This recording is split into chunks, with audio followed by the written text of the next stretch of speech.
Business grow করতে গিয়ে অনেক সময় নিজের উপরেই অনেক বেশি ডাউট হয়। আপনারও কি এমনটা হয়েছে কখনো? কারণ মানুষ না বাহিরে থেকে শুধুমাত্র আপনার গ্রোথ দেখে, রেভিনিউ দেখে, নতুন ক্লায়েন্ট পেয়েছেন সেটা দেখে, সাকসেস দেখে, কিন্তু এর পিছনে পরিশ্রম বা গল্পগুলো খুব কম মানুষই দেখে। কেন বললাম নিজের উপর ডাউট হয়? কখনো কখনো মনে হয় আমি কি ঠিক পথে আছি, কোথাও কোনো ভুল করছি না তো, আমি যা করছি আমি কি সাকসেস হতে পারবো, নাকি আমার অন্য কিছু করা উচিত ছিল।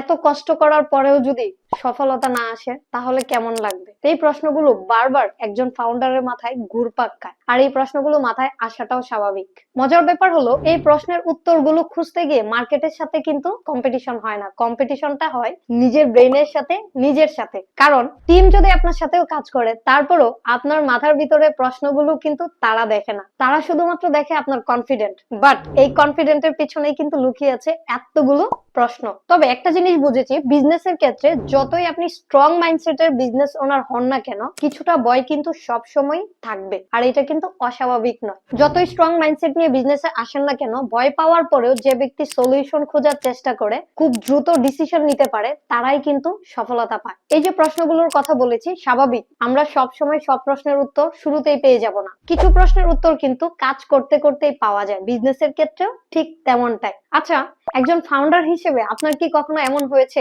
বিজনেসের কোনো ডিসিশন নিতে গিয়ে আপনার নিজেকেই নিজের ডাউট হয়েছে এবং প্রশ্ন করেছেন?